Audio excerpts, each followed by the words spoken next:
एक मित्र ने पूछा है, कल आपने कहा प्रश्न के उत्तर देने के दो तरीके हैं, एक स्मृति के संग्रह से, दूसरा स्वयं की चेतना से। जब आप उत्तर देते हैं तब आपका उत्तर चेतना से होता है या स्मृति से?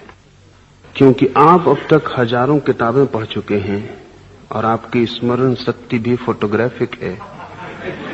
यदि आपकी चेतना ही उत्तर देने में समर्थ है तो इतनी विविध किताबें पढ़ने का क्या प्रयोजन? दो तीन बातें समझनी चाहिए। एक, आपके प्रश्न पर निर्भर होता है कि उत्तर चेतना से दिया जा सकता है या स्मृति से। यदि आपका प्रश्न बाह्य जगत से संबंधित है तो चेतना से उत्तर देने का कोई भी उपाय नहीं है।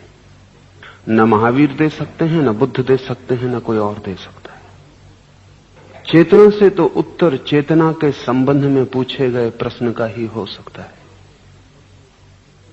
अगर महावीर से जाके पूछें कि कार पंचर हो जाती हो तो कैसे ठीक करनी है, तो इसका उत्तर चेतना से नहीं आ सकता। महावीर की स्मृति में हो तो ही आ सकता है। बाह्य जगत को जानने का सूचनाओं के अतिरिक्त कोई भी उपाय नहीं है, और ठीक ऐसा ही अंतर जगत को जानने का सूचनाओं के द्वारा कोई उपाय नहीं है। बाहर का जगत जाना जाता है इंफॉर्मेशन से, सूचनाओं से, और भीतर का जगत नहीं जाना जाता है सूचनाओं से। इसलिए अगर कोई व्यक्ति बाहरी तथ्यों के संबंध में चेतना से उत्तर दे तो वे वैसे ही गलत होंगे जैसा कोई चेतना के संबंध में शास्त्रों से पाई गई सूचनाओं से उत्तर दे। वे दोनों ही गलत होंगे। हम दोनों तरह की भूल करने में कुशल हैं। हमने सोचा कि चूंकि महावीर या बुद्ध कृष्ण ज्ञान को उपलब्ध हो चुके हैं, इसलिए अब बाहर जगत के संबंध में भी उनसे जो हम पूछेंगे वो भी विज्ञान होने वाला है। वहां हमसे भूल हुई, इसलिए हम विज्ञान को पैदा नहीं कर पाए। विज्ञान पैदा करना है तो भीतर पूछने का कोई उपाय नहीं है, बाहर के जगत से ही पूछना पड़ेगा। अगर पदार्थ के संबंध में कुछ जानना है तो पदार्थ से पूछना पड़ेगा। वृक्षों के संबंध में कुछ जानना है तो वृक्षों में ही खोजना पड़ेगा। लेकिन हमने इस मुल्क में ऐसा समझा कि जो आत्मज्ञानी हो गया वो सर्वज्ञ हो गया, इसलिए हमने विज्ञान को कोई जन्म न दिया। हम सारी दुनिया में पिछड़ गए। महावीर जो भी कहते हैं अंतस के संबंध में, वो उनकी चेतना से आया है। लेकिन महावीर भी जो बाहर के जगत के संबंध में कहते हैं वो सूचनाएं हैं। इससे एक और बात समझ लेनी चाहिए। वे सूचनाएं जो महावीर बाहर के जगत के संबंध में देते हैं कल गलत हो सकती हैं, क्योंकि महावीर के समय तक बाहर के जगत के संबंध में जो सूचनाएं थी वही महावीर देते हैं। फिर सूचनाएं बदलेंगी। विज्ञान तो रोज बढ़ता है, बदलता है, नई खोज होती है। तो महावीर ने भी जो बाहर के जगत के संबंध में कहा है वो कल गलत हो जाएगा। उस कारण महावीर गलत नहीं होते। महावीर तो उसी दिन गलत होंगे जो उन्होंने भीतर के संबंध में कहा है, जब गलत हो जाए। इससे बड़ी तकलीफ होती है। जीसस ने उस समय जो उपलब्ध सूचनाएं थी उसके संबंध में बातें कही हैं। कहा कि जमीन चपटी है, क्योंकि उस समय तक यही सूचना थी। जीसस भी नहीं जान सकते कि जमीन गोल है। फिर ईसाईयत बड़ी मुश्किल में पड़ गई।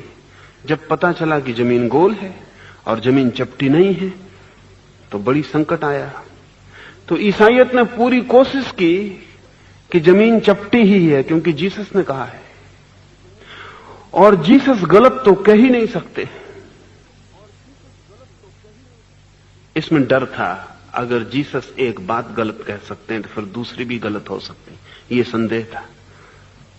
अगर जीसस इतनी गलत बात कह सकते हैं कि जमीन चपटी है गोल की बजाय, तो क्या भरोसा ईश्वर के संबंध में जो कहते हैं, आत्मा के संबंध में कहते हैं, वो भी गलत कहते हो। जब किसी की एक बात गलत हो जाए तो दूसरी बातों पर भी संदेह निर्मित हो जाता है। इसलिए ईसाईयत ने भरसक कोशिश की कि जो जीसस ने कहा है सभी सही है, लेकिन उसका परिणाम घातक हुआ,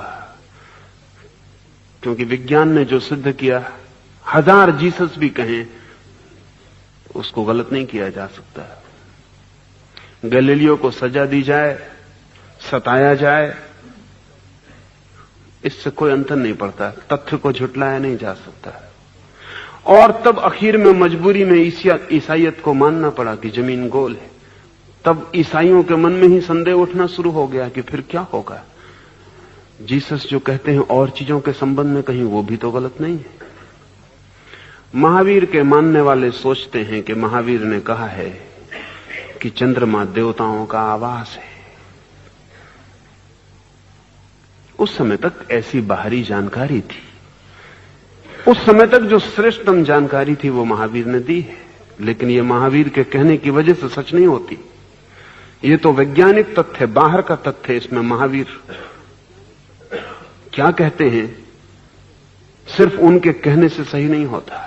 अब जैन मुनि तकलीफ में पड़ गए हैं, क्योंकि चांद पे आदमी उतर गया, कोई देवता नहीं है।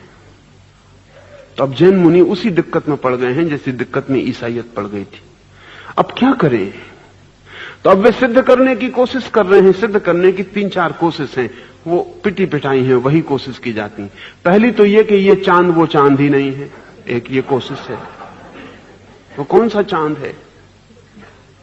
दूसरा ये कोशिश की जा रही है कि इस चांद पर वैज्ञानिक उतरे ही नहीं है, ये झूठ है, ये अफवाह है, ये भी पागलपन है। तीसरी ये कोशिश की जा रही कि वो उतर तो गए हैं, एक जैन मुनि कोशिश कर रहे हैं कि वो उतर तो गए हैं, अफवाह भी नहीं है, चांद भी यही है, लेकिन वो चांद पे नहीं उतरे हैं। चांद के पास देवी देवताओं के जो बड़े बड़े यान, उनके बड़े बड़े रथ, विराट काय रथ और यान ठहरे रहते हैं चांद के आसपास, उन तो उतर गए, उसी को वो समझ रहे हैं कि ये चांद है।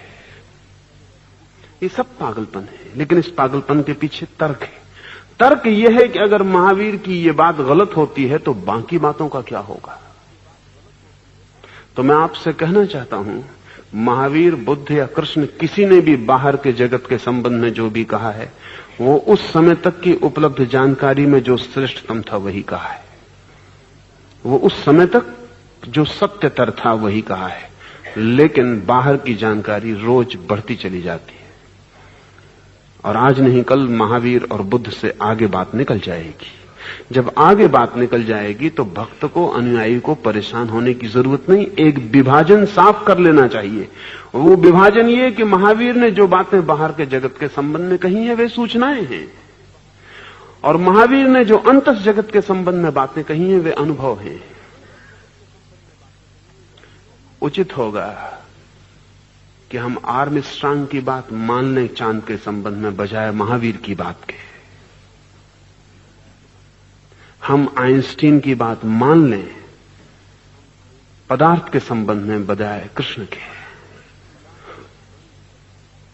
उसका कारण यह है कि बाहर के जगत में जो खोज चल रही है वो खोज रोज बढ़ती चली जाएगी। आज मैं आपसे जो बातें कह रहा हूं उसमें जब भी मैं बाहर के जगत के संबंध में कुछ कहता हूं तो वो आज नहीं कल गलत हो जाएगा। गलत हो जाएगा, उससे ज्यादा ठीक खोज लिया जाएगा। लेकिन तब भी मैं जो भीतर के जगत के संबंध में कह रहा हूं वो गलत नहीं हो जाएगा। वो मैं अपने अनुभव से कह रहा हूं। सूचना और ज्ञान का अगर ये फासला हम न रख पाए तो आज नहीं कल बुद्ध, महावीर, कृष्ण सब नासमझ मालूम होने लगेंगे। ये फासला रखना जरूरी है। आपके प्रश्न पर निर्भर करता है कि मैं उत्तर कहां से दे रहा हूं। कुछ उत्तर तो केवल स्मृति से ही दिए जा सकते हैं, क्योंकि बाहर के संबंध में स्मृति ही होती है, ज्ञान नहीं होता। भीतर के संबंध में ज्ञान होता है, स्मृति नहीं होती। तो आप क्या पूछते हैं इस पर निर्भर करता है। दूसरी बात, पूछते हैं कि अगर भीतर का ज्ञान हो गया हो तो फिर शास्त्र, साहित्य, पुस्तक, इसका क्या प्रयोजन है? इसका प्रयोजन है आपके लिए, मेरे लिए नहीं। आज मेरे पास कोई आ जाता है पूछने, या महावीर के पास या बुद्ध के पास कोई जाता था पूछने चांद के संबंध में, तो महावीर कुछ कहते थे, महावीर को कोई प्रयोजन नहीं है चांद से, लेकिन जो पूछने आया था उसका प्रयोजन है। लेकिन इसे भी कहने की क्या जरूरत है, कारण है। मेरे पास ऐसे लोग आते हैं, कोई फ्रायड को पढ़ के विक्षिप्त हुआ जा रहा है, वो मेरे पास आता है। जब तक मैं फ्रायड के संबंध में उसे कुछ न कह सकूं, तब तक उससे मेरा कोई सेतु निर्मित नहीं होता। जब उसे यह समझ में आ जाता है कि मैं फ्रायड को समझता हूं, तभी आगे चर्चा हो पाती, तभी आगे बात हो पाती। मेरे पास कोई आदमी आइंस्टीन को समझ के आता है, और अगर मैं पिटी पिटाई 3000 साल पुरानी फिजिक्स की बातें उससे कहूं, तो मैं तत्काल ही व्यर्थ हो जाता हूं, आगे कोई संबंध ही नहीं जुड़ पाता। अगर मुझे उसे कोई भी आंतरिक सहायता पहुंचानी है, तो उसे मैं बाहर के जगत में उतना तो कम से कम जानता ही हूं जितना वो जानता है। इतना भरोसा दिलाना अत्यंत आवश्यक है। इस भरोसे के बिना उससे गति नहीं हो पाती, उससे संबंध नहीं बन पाता। आज साधुओं सन्यासियों से आम आदमी का जो संबंध टूट गया है, उसका कारण यह कि आम आदमी उनसे ज्यादा जानता है बाहर के जगत के संबंध में। और जब आम आदमी भी उनसे ज्यादा जानता है, तो ये भरोसा करना आदमी को मुश्किल होता है कि जिन्हें बाहर के जगत के संबंध में भी कुछ पता नहीं, वो भीतर के संबंध में कुछ जानते होंगे। आज हालत यह है कि आपका साधु आपसे कम जानकार है। महावीर के वक्त का साधु आम आदमी से ज्यादा जानकार था।